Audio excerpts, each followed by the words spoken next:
Welcome to Leadership for Startups, where we help entrepreneurs and leaders build businesses that grow and flourish. My name is Toyo Shimbi, your host. Welcome to episode 2. My guest today is Chris Chin. Chris is an entrepreneur, author, master NLP practitioner, and a qualified hypnotherapist. Chris has started a couple of businesses in the past, but in 2003 started Curious Learning, which provide a number of services, leadership and management training, working with leadership teams in team building and running away days and coaching and facilitation services. He's passionate about seeing collaborative feedback trained into organizations as a requirement and has recently written a book titled The Gift of Collaborative Feedback. Chris, welcome to the show. Thank you for having me, Toye. Very honored to be here. Yes. So we are very excited about this topic that we're going to unpack. Now, just to start off, you started a number of businesses, right? On which one of them was a sandwich business. Can you tell us a bit about that? That's right.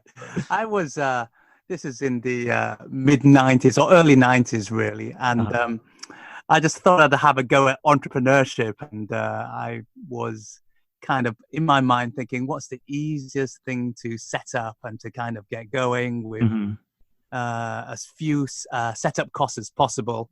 And I decided sandwiches was the way to go. I lived quite close to the city of London. And so I started a sandwich business. I hired a little unit. I got some advice about what types of sandwiches to make, and then went away and started making sandwiches called Dupin. Oh, wow.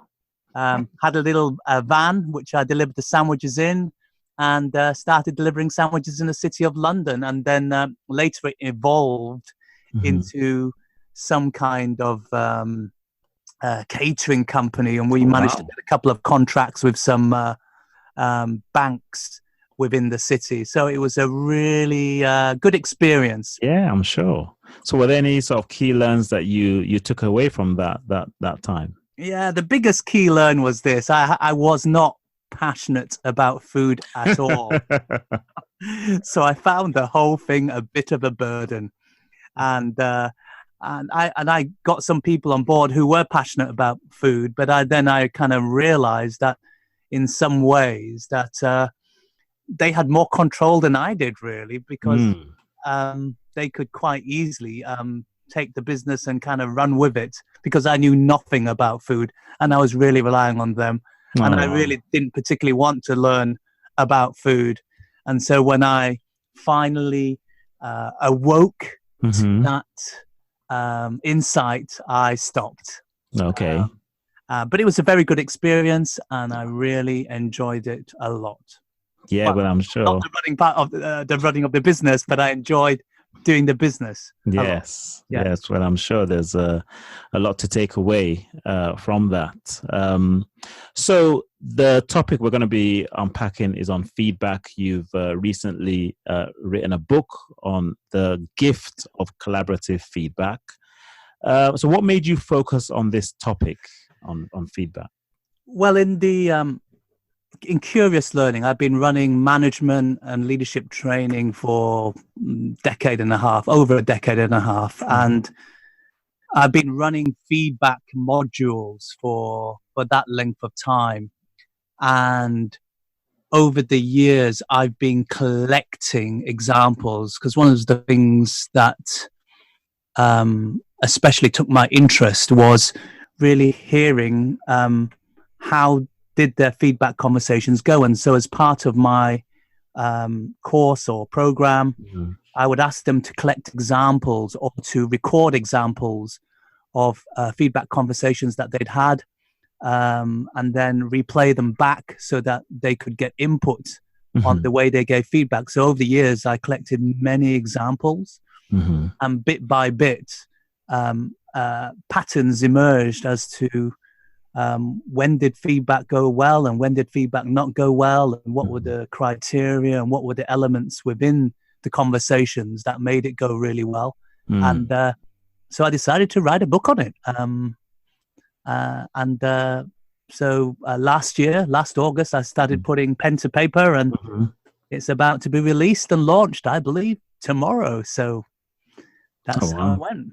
That's brilliant. That is brilliant. And I know that you wrote in the book that the goal is to help equip and as well as to make us efficient and deliver effectively in terms of feedback. The thing about feedback that I've realized is that sometimes is difficult, to give feedback or even to receive it. And I'm sure we're going to elaborate more on this, but just, as a starting, tell us a bit more about why it's a challenge for many of us to give feedback. It is a challenge. I mean, there are a number of reasons, but one of the primary reasons it's a challenge is that sometimes there's a fundamental permission, or there's a fundamental criteria, which is, do I have permission to kind of give the feedback? What gives you the right to give someone else feedback? And I know it's inbuilt in organizations sometimes, but there still is that permission because there are lots of hidden criteria. So sometimes you have a standard and I might have a standard about doing something. So for instance, I might have a standard for doing presentations. You have a standard about doing presentations. Why is my standard any better than your standard? Have we made that agreement first? And often giving people feedback, it's fraught with difficulties because there's lots of unspoken criteria and elements underneath the surface which people haven't agreed, and so fundamentally it can feel unfair. And the other thing is that a lot of people are, when they give feedback, they are sometimes confused as to what feedback is, and they mix it with judgment. And you and I both know, and we've heard enough instances where people give feedback, but what they're doing is they're pronouncing judgment on something. Whereas I believe feedback in its purest form, it's simply data. And so even before you can give the feedback, you have to create a story from the data. Otherwise, why would you be giving it in the first place? Now, when you create the story in giving feedback, it is simply your story and it's your perception. But when we come across with feedback and we give it to someone, or we deliver the feedback in such a way as implying it's the truth, it can cause problems. And so in answer to your questions, these are just a number of the reasons why feedback can be really, really tricky. Okay. All right. Well, I'm sure our audience will want to know how to do this properly. I found it fascinating that the title of your book is The Gift of Collaborative Feedback. I've done a lot of research myself on feedback, and rarely would I hear that word collaborative. So that seems to be a unique perspective. Any reasons why you've chosen to go down that particular route? Yes, indeed. Because when people give feedback, often what they want is they want change of some sort, something they want changed, or someone has got to change. We're talking here about constructive, or as I call it, adjustment feedback. They want some kind of adjustment. In order to get adjustment, and we're dealing with people now, it's got to be a collaboration, co-creation, if you like. When we know we both have kids, so when we tell our kids to do something, my son is now 20, my daughter is 16. When I tell them to do something, now at their age, it's unlikely they'll do it. But if we collaborate and they agree to do it and they volunteer to do it, it's much more likely to be done. And so it's the same principle there. If we view feedback as a conversation for collaboration, it's much more likely to get behavior change. And that's why I call it collaborative feedback, because the intention, you are starting a conversation with the intention of collaborating.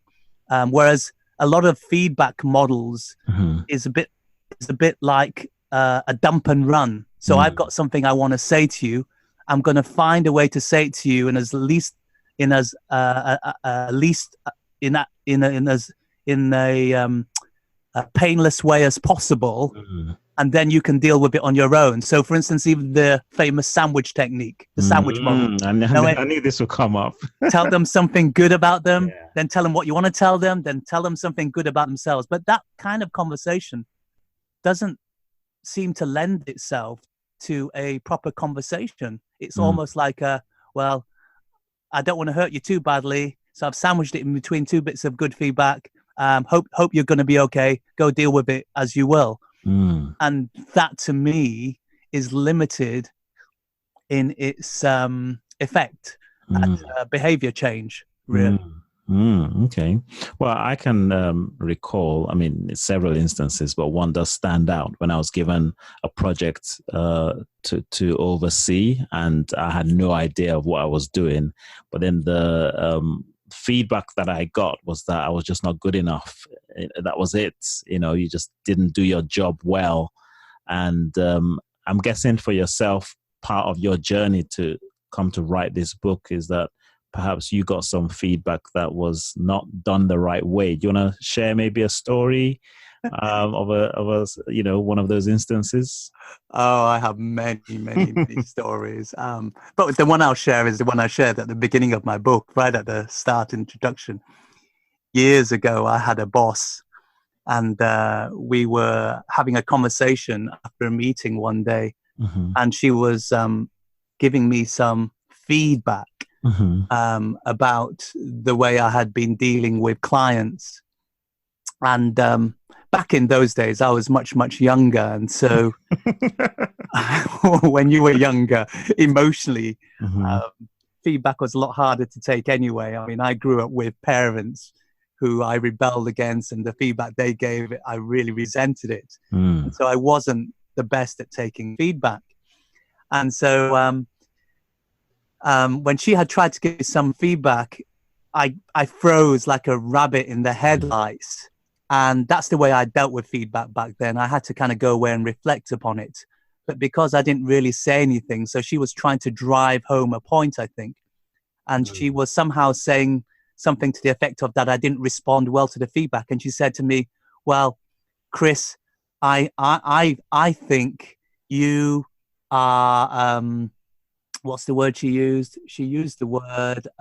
slimy, was it? Slimy, that's right. No. She called me slimy. She used the word slimy. Now, I believe she used the word slimy by mistake. I think the word she was looking for, or what she was trying to say, was that I was slippery, probably, or quite hard to nail down. And even that is a little bit offensive. But it was full of judgment. Packed full of judgment, and there was no way at that time for me to unpack the feedback, so I just got offended, and as a result that broke our relationship. And even though we continued to work together for a few years more, the relationship was never going to come back from that one. Wow. Number one, because I wasn't mature enough to deal with it. Number two, she had done the damage, if you like. Wow.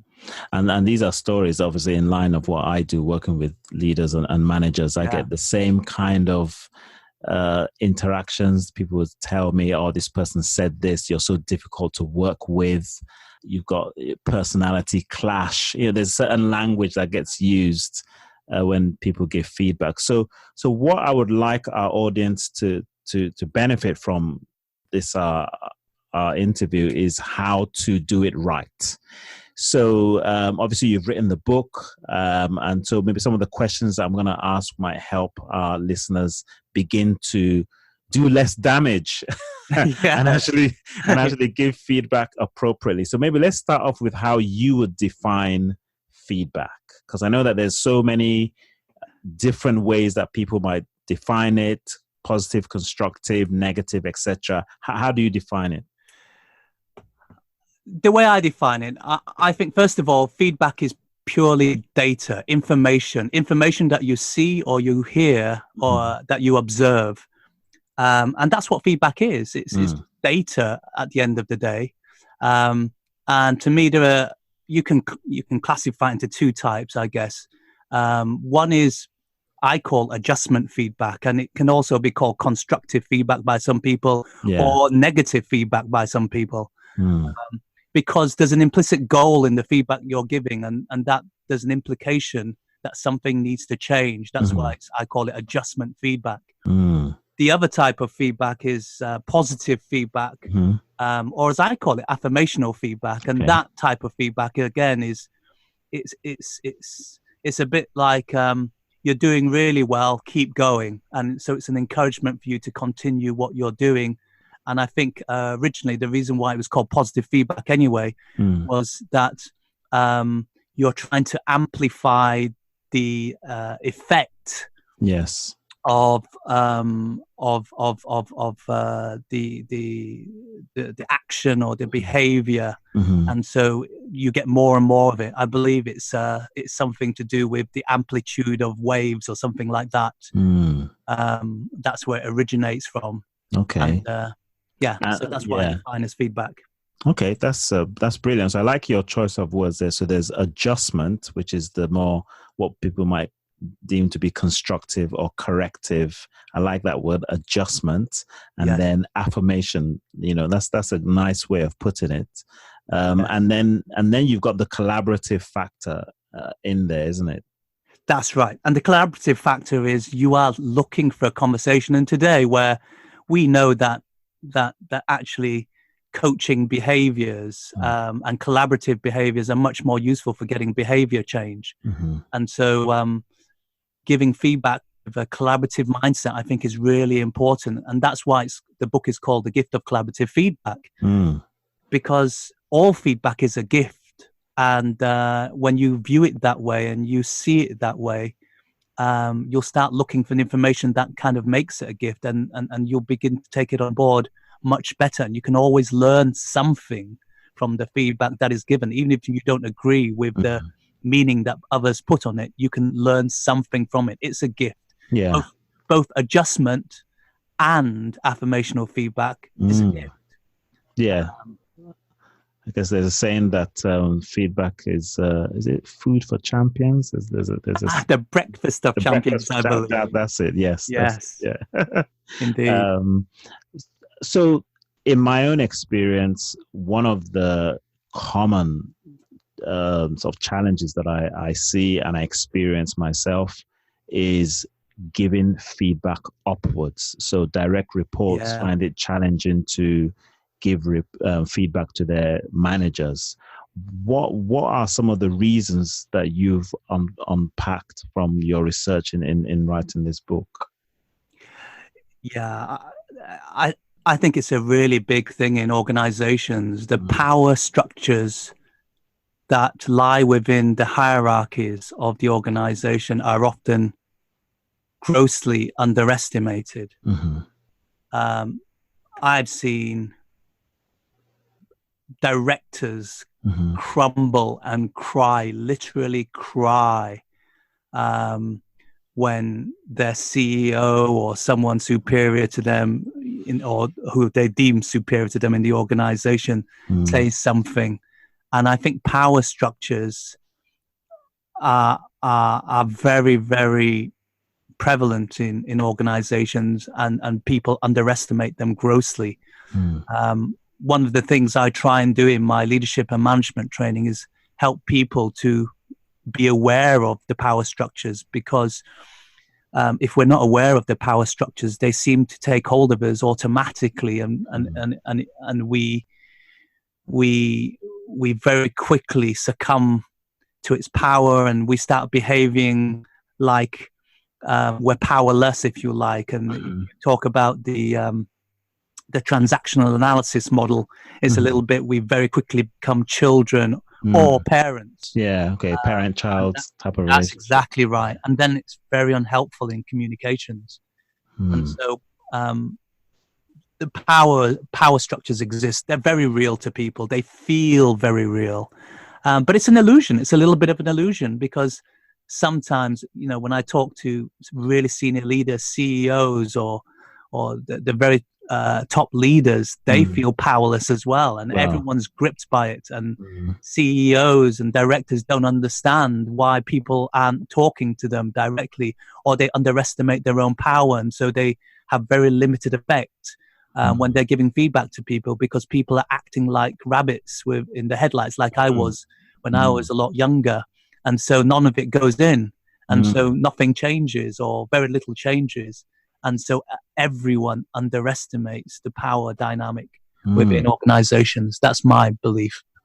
Okay, and maybe later on we'll get some suggestions around how to overcome that. So that's one direction. But then there's also the situations where a leader wants to get feedback from their direct reports, and maybe they've been open to receiving feedback, but these direct reports don't know how to and are very harsh. And then that person, so that's another kind of challenge, isn't it? That's exactly right. I was in a meeting the other day, and this is exactly what happened. It was a managers meeting. There was a group of about 20 or 30 managers, and one of the senior leaders asked for some input. And you could see there's this one manager really wanted to kind of give it, and you could see him plucking up the courage, and eventually he did.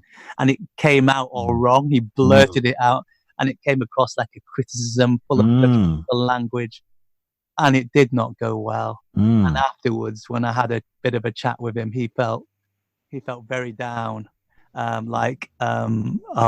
wish I hadn't said that. And also the leader who had asked for the feedback felt very offended. So it all went wrong in so many directions. Yeah. So I'm guessing that might also be one of the challenges that we face, isn't it? When they listen to this, they know that feedback is important, it is going to change, but then I'm open to it, but then what I get in return isn't something that I want to continue because it's not delivered in the right way. That's exactly right. Yeah. So maybe what you can then do is help us. So I'm guessing that there's a mindset. That's the first thing, isn't it? There's a mindset that we need to adopt. What would you say is the mindset that we need to adopt when it comes to embracing like a feedback culture? Yeah, the biggest thing, I think, the mindset is that I think it's really useful to be aware that the narrative that you're creating when you're giving feedback is only ever yours. It can only ever be yours, because you've taken some data, you've made meaning of it, and as a result, it's your story. And when you're aware of that, and when you can communicate that in a very sensitive way, it preempts a lot of the judgment. Because if I say to you, hey, listen, I've made up this story inside my head from the data I have seen. Now, it's only my story. It's only one perception amongst many, but I'll tell you my story anyway. And then let me hear what you have to say, and let's co-create the true meaning, or the meaning we can work with it together. And it's a much better way. But I think that's the mindset, is that the narrative can only ever be mine when I give feedback. And it's just one perspective amongst many perspectives. Because even the data that we pick up, it's limited. We're not there with them every second of the day. And even if we are, we still perceive different things because our focus and attention on different things all the time. So that's the mindset, I think. That's the core mindset. Core mindsets, yeah. At the middle, at the core of the collaborative feedback model. Okay. All right. Well, what we try and do on this show is to make it very practical. So you've got a framework that you've written in your book, which I find really intriguing, just the whole process. So do you want to talk us through, and even if it means us sort of role playing so that we can bring it to life, I'll be happy to do that, because I think this is such an important skill, isn't it, that we all need to have. So first of all, maybe you can just talk us through your framework. Okay. So the framework, the collaborative feedback framework, is present, because it's a gift. Yes. So we give one another presents. I like that. So it's presents. It's PRESENT. And the first stage of it is prepare. I think it's really important to prepare feedback. Number one is we have to be aware of the story that we're telling and how we constructed the story. If we are not aware of it, often it can lead us into problems, because sometimes feedback can be much more complex than we think, because often we have conflicting priorities, conflicting views when we're giving the feedback. And if we're not confident about how we generated our own stories, often we'll and we'll and we'll come across as unconfident, and we'll lose our train of thought quite easily. So we need to prepare it, and in order to prepare it, we need to have some kind of structure. I think it's helpful to have some kind of structure in preparing it. We can maybe talk about that a little later. So first of all, prepare it. Yeah. So after you prepared it, then I think, and obviously, a lot of these come from the preparation anyway. The next few following points. The next step is revisit the outcome, and the outcome is really important, because when we're giving feedback, what is the outcome? What is the outcome that we want from the feedback? And sometimes we're not clear on the outcome. And if we're not clear on the outcome, the conversation can just go in very weird and strange areas. And so let me give you an example. So sometimes with my son, when he was doing his A-levels, I wanted to give him feedback on the way he was studying and things. And then I thought, well, what's the outcome of me giving this kind of feedback? I didn't know what it was. I thought, why am I giving him this feedback at this particular point in time? I wasn't even clear on it. Is it to help him better revise? Is it this? And I thought, actually, no. The outcome is, the outcome wasn't clear. And so as a result, I thought, well, why am I even giving the feedback at all? And I think we've got to be really clear, because sometimes when you're clear on your outcome, and if you want to help someone, often it can really help you be clear on how you deliver it. Because if you want to really help someone, you're finding you're delivering it in an aggressive, forceful way, you'll suddenly very quickly realize this is not the way to do it if you're really clear on your outcome. So being clear on your outcome is really important. So just to clarify, so are you saying about being clear on, first of all, even on the intent of why you're giving it? Is that? Yes, absolutely. Yeah, okay. So the intent, but the outcome. What is it? The outcome, yeah. Is it behavior change? Is it you just want him to be aware of something, and then he can decide to do with it as he or she wishes? So the two are closely intertwined. Because the outcome will come from the intent. Yes. So to be really clear on this, yes.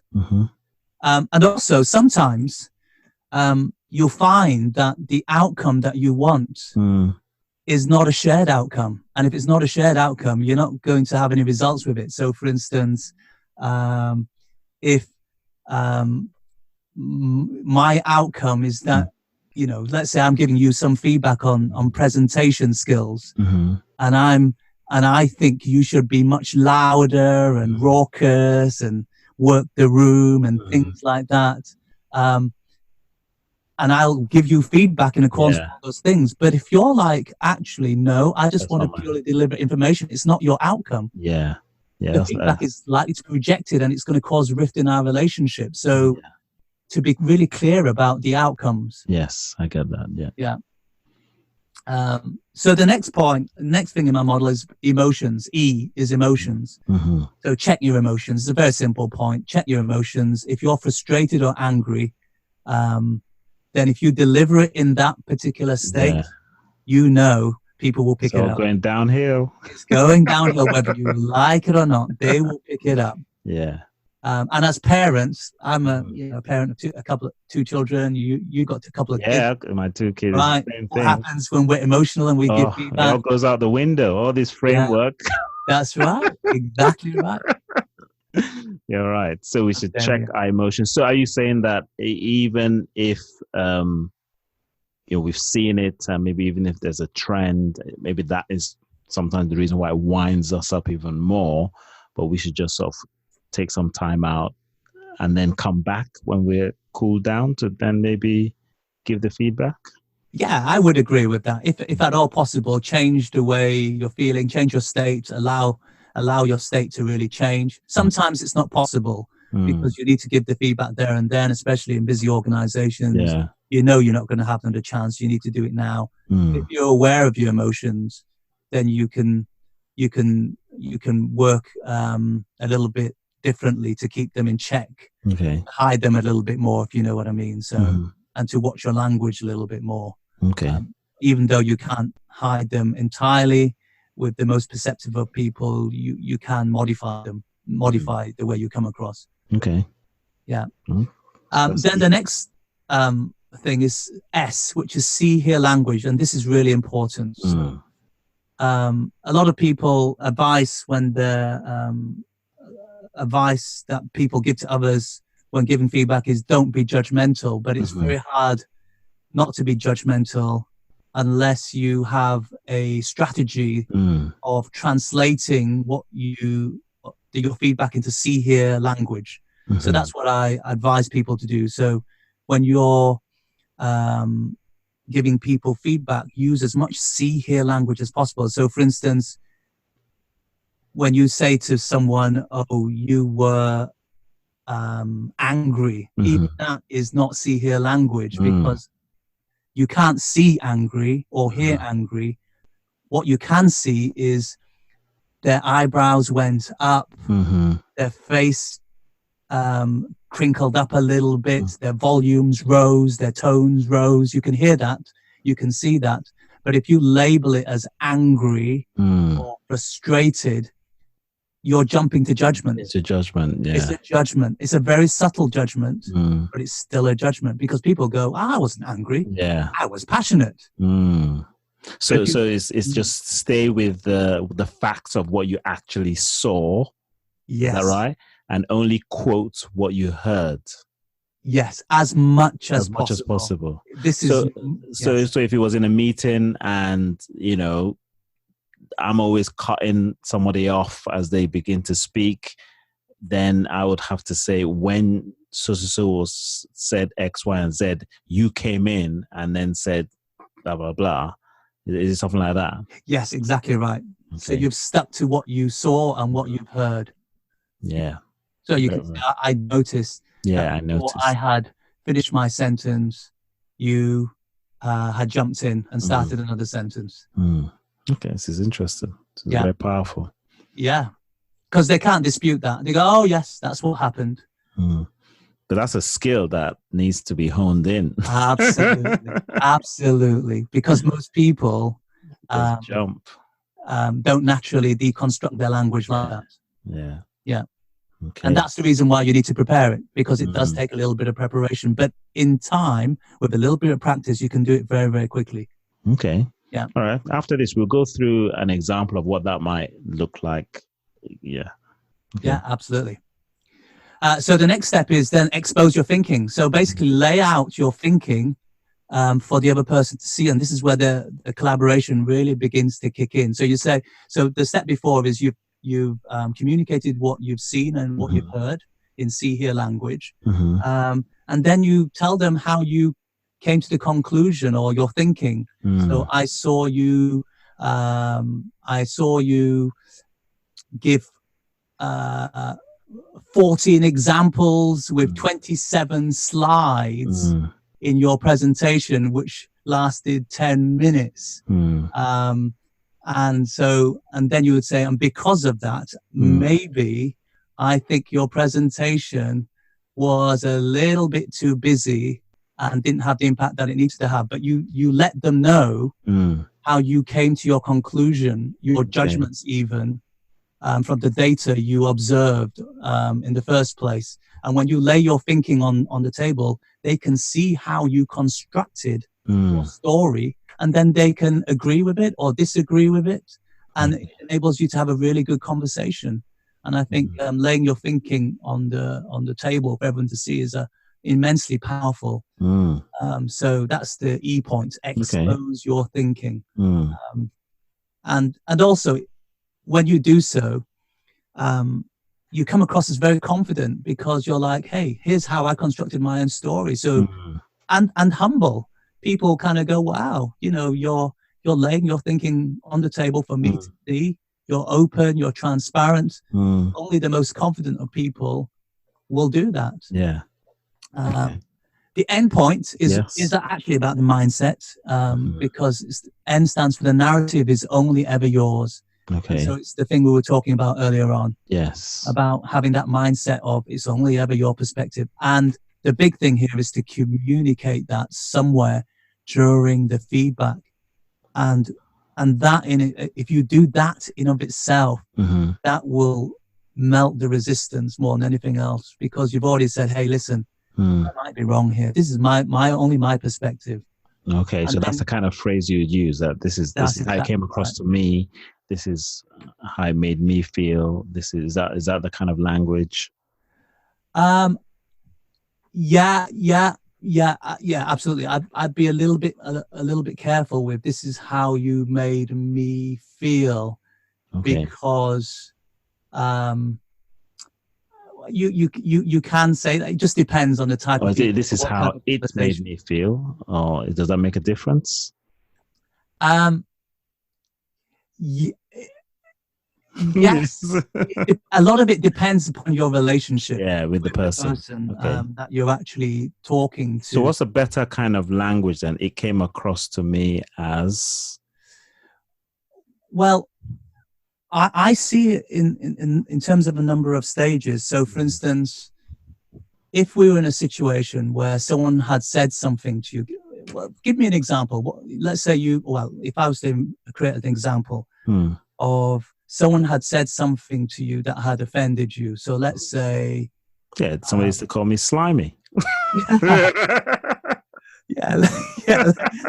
Let's use that example. Thank you very much indeed, Toya.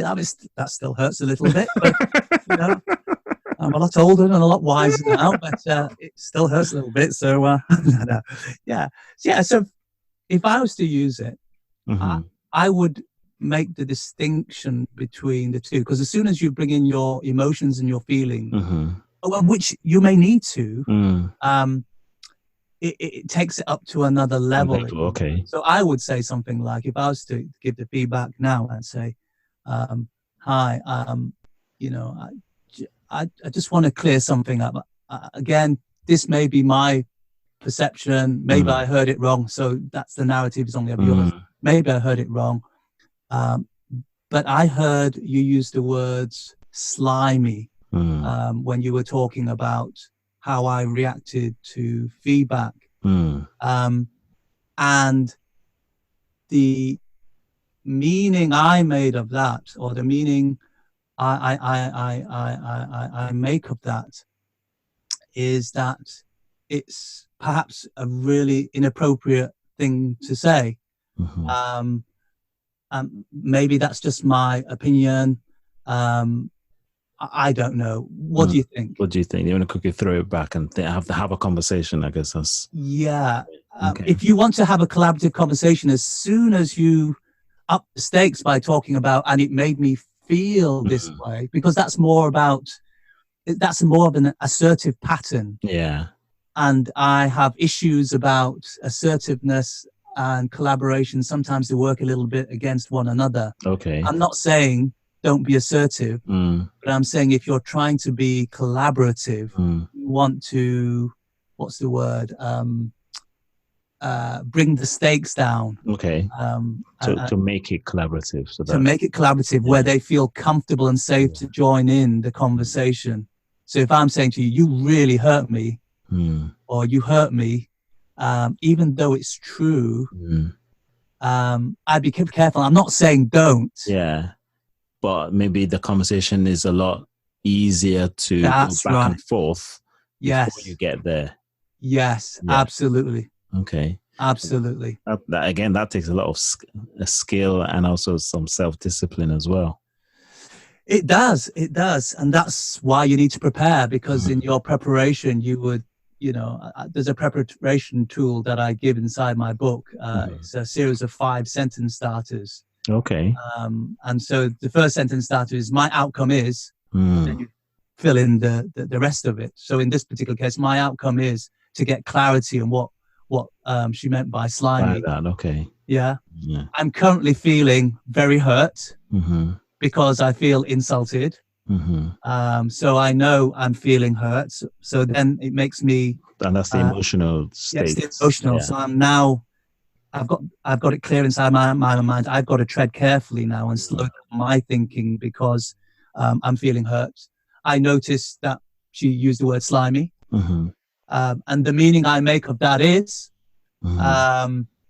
that she is very careless with her language, and it's inappropriate for the situation, and that might mean it. And so the last sentence that is and that might mean it will really hurt our relationship in the future. Okay. But once I've got that story clear inside my mind, then I can start giving the feedback. And so I might choose to go, hey, listen, I noticed that you would use the word slimy, and I might even ascribe good intention to her. I'm probably sure that you didn't mean to use that word slimy, but I heard it anyway. What do you think? Okay. You see what I mean? And so you give them an out. Yeah. You like, and then you can have a really good conversation about it. Okay. But you're still addressing it, which is the main thing. Which is the main thing. Yeah. Yeah. Okay. That's a very practical approach to having the conversation. And I'm guessing the main thing is about bringing the person to awareness, right? That's exactly right. You can't force people to change, but you can help them to be aware of some of the adjustments they may need to make, if you like. And you are addressing them. And actually, you can address them in a very candid manner, but in a very elegant way. Okay. So is the present model, is it just for adjustment feedback, or would you do the same thing with affirmation? With affirmation, I use an abbreviated present model. I would still kind of prepare it, and actually, I would use the present model. So you'd prepare it, because the biggest thing about affirmational feedback, in my opinion, is that it's not utilized in organization enough.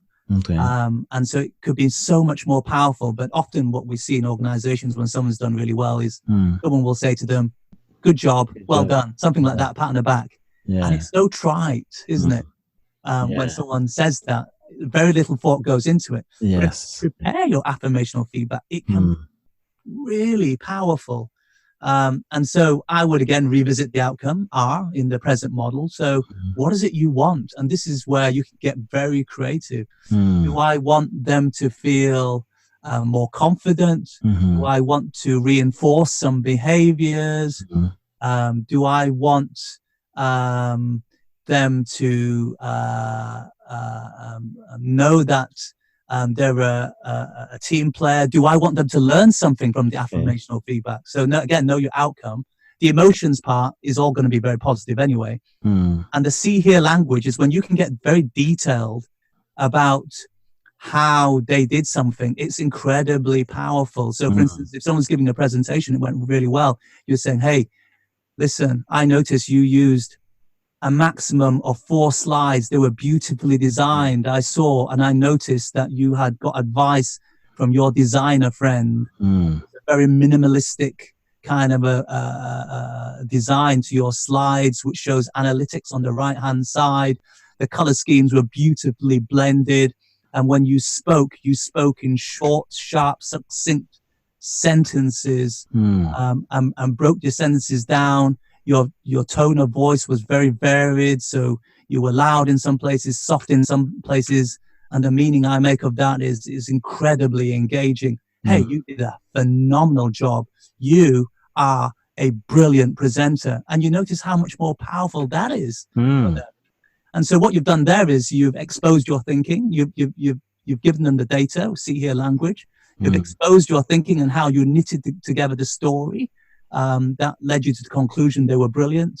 And then you say, hey, what do you think? What do you think? And it's a chance for them to then learn in a sense. And I think that's the great thing about affirmational feedback. It's an opportunity to really learn when you're feeling really good about yourself. And as we all know, that you learn much better when you've got really good emotions swirling around inside your mind and inside your body. Yes. Yeah. Well, that I was going to ask a question from your own experience working with various organizations. What do you see as almost the ratio, even when feedback is given, from your adjustment to affirmation, and what do you see, and what do you think it should be? Oh, that's a very hard question to answer. I've heard people kind of, it should be 5-1, 10-1. I'm not sure that there is a ratio. Overwhelmingly, I think my opinion is that they should both be given more. In organizations, I don't see enough adjustment feedback going on. People tend to avoid conversations. As a result, standards are dropped, goals aren't reached, performance drops, behaviors don't change because people are afraid to have these adjustments conversations because they don't know how to have them without the conflict. Also, affirmational feedback is woefully short in that I've noticed in organization. And if it is given, it's very poorly given. And so in my travels, I've noticed there's a lot more adjustment feedback than there is affirmational feedback. But they both need to be picked up, and especially affirmational feedback. Huge leaps need to be made in these. Wow. In affirmational feedback. Yeah, and I guess is that your experience too? Yeah, absolutely. The experience is, even when you encourage positive, it's simply a nice one, great job, and not being as detailed. Obviously, as you said, that takes a skill and it takes a bit more effort. Yeah. But there's also sometimes I've queried certain leaders and managers who would say, "Well, I don't want them to have a big head." Then if you hey, they can't help the size of their head.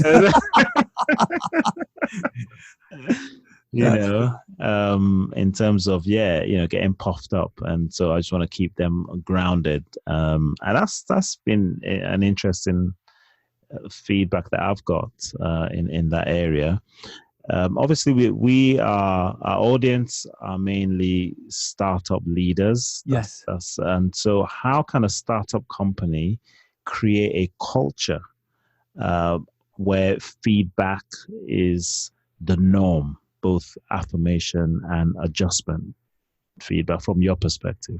Yeah, from my perspective, I think that inadequate training is given. So often small organizations assume people know how to deliver feedback and how to receive feedback, and often they don't, because the way they've learned how to do this is often from poor role models, like some of their teachers or some of their parents when they were growing up.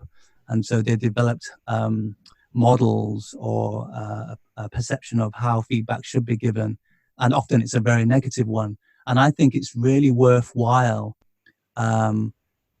training people so they kind of go, this is how feedback is done around here, both in giving feedback and receiving feedback, because I think that's a real sweet spot. Often people don't train in receiving feedback, but if you train people on how do you give collaborative feedback, give it in a way that's almost irresistible, and so you can have a two-way discussion. And then you also train people, these same people, on when you receive feedback, it's your responsibility to extract all the learning from that feedback. Then you reach a sweet spot, because then it's like you get very little resistance when you're having these conversations, because both parties, those who are giving and those who are receiving, are looking to extract the maximum amount of value they can from the conversation. The beautiful sweet spot that actually occurs. And it's much, much easier then for people to adjust. And it becomes a natural everyday conversation, and then people feel like they can give it and receive it much more willingly. And as we all know, with small businesses, you're adjusting all the time. You're finding your way. Processes aren't properly formed. You're adjusting on the fly as you're going. And we all have standards, and these standards are often hidden, and we're not even sure what these are.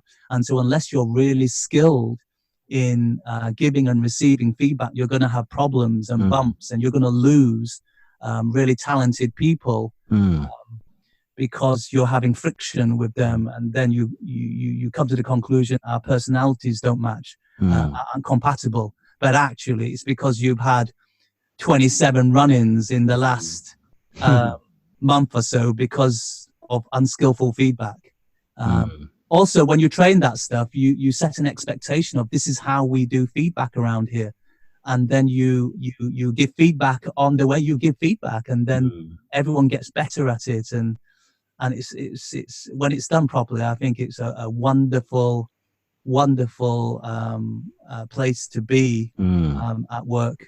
And you really look forward to it because you can be honest, you can be open, and everything's a gift.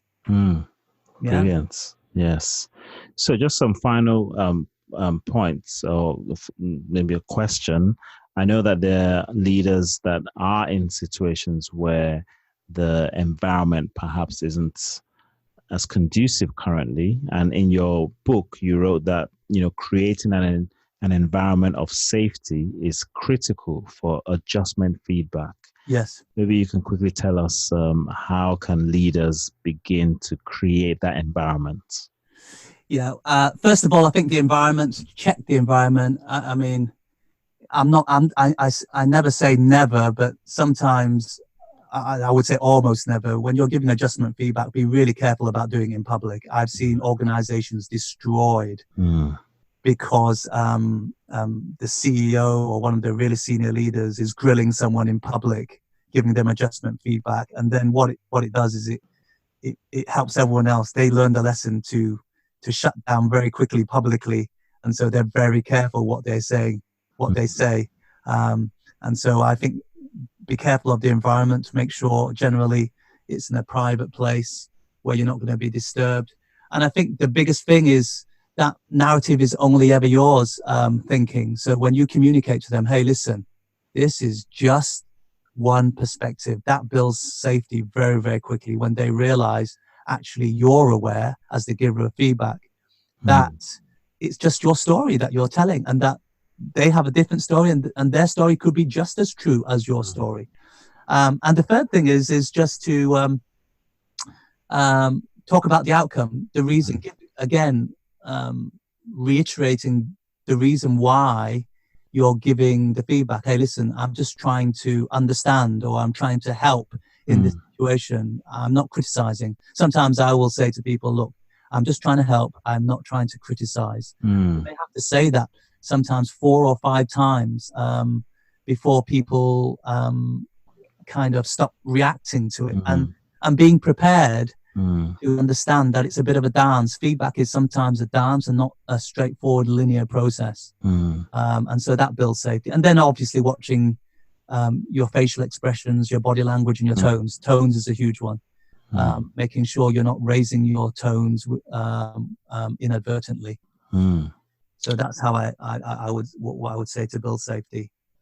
Brilliant. Well, there's so much more I'd love to talk about. But I do want to mention to our audience, the goal of this book is to equip you to deliver feedback more efficiently, effectively, and even elegantly.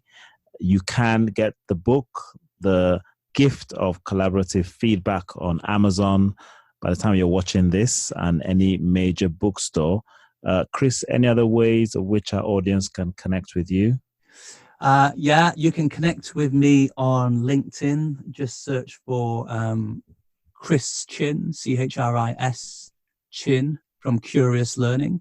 You can also connect with me via my website, which is www.curiouslearning.co.uk. And also I have another website, which is www.collaborative-feedback.com. So you can connect with me in any of these ways. Okay, and we'll have those links in the show notes of this podcast as well.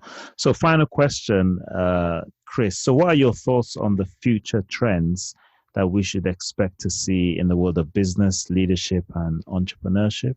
Any thoughts on that? Well, I think it's, clearly, obviously, the big thing is just the role that technology plays in all of this and where it's all going. So even in the area I'm in training and development, a lot more digital content is appearing online, a lot less face-to-face stuff. And in business, it's just keeping up with what's happening technology-wise. Some of the marketing mechanisms, the funnels, they keep changing. Areas of focus where people place their attention is continually changing. And so it's to keep an eye on where is the focus, where's the attention, where's people attention shifting to, and just being a real master at figuring that stuff out, if you like, and all the other technological changes that are coming. It's exciting. Yes. But it's a whole lot of learning for the rest of us. It is. And I think also, irrespective of that advancement, human beings will always be human beings. And I think your book actually plays a key role of understanding still how to engage with people, have meaningful conversations, not avoid conflict, know how to position, to give feedback. So I think that your book is going to have a huge impact on leadership and entrepreneurs moving forward. So I really appreciate what you're doing. Thank you. I hope so. I mean, can I say one final thing to readers? Sometimes with soft skills and soft skills like feedback, they're actually quite complex in a way. So a little bit like when you play tennis. I'm also a tennis coach, level 1 tennis coach. And when you play tennis, even though it's hitting a ball with a bat, if you like, but the actual mechanics take a little bit of time to practice until you can hit the ball efficiently and well with a variety of topspin, underspin, and all that kind of stuff. And with feedback, a lot of people go, I'll go on a course, I'll hear the theory, and I can do feedback. Actually, there's a number of things that you have to get in place if you want a collaborative conversation, and it's worthwhile taking the time to practice these. Once you've got them, then it becomes very easy. It becomes quite second nature. And for some people, it's natural anyway. Yeah. Normally, naturally a collaborative person. But for those of us that aren't, then think of it a little bit like a sport. Take a little bit of time training the mechanics of it. And once you do that, then you'll begin to have great collaborative conversations and it'll become second nature. Brilliant. Wow. Well, thank you so much, Chris. I'm sure we'll have you back again to add more value to our audience. I want to thank you for giving us this framework. And again, I want to recommend to our audience to go out and buy the book, The Gift of Collaborative Feedback by Chris Chin. You can get it at any major store on Amazon, etc. We'll have the links in the show notes. And from me, this is Toyo Shimbi for Leadership for Startups. Again, you can go to our website, Leadership for Startups, and you can download the checklist. Do you have what it takes? 12 essential characteristics of successful entrepreneurs. Subscribe to our podcast and also invite your friends to watch this as well. Feedback is an essential skill that we all need. Every leader needs to know how to receive and give feedback. Thank you so much, Chris, for participating on our podcast, and we wish you every success on the book sales. So thank you very much. It's a pleasure. Thanks, Toye. Thank you.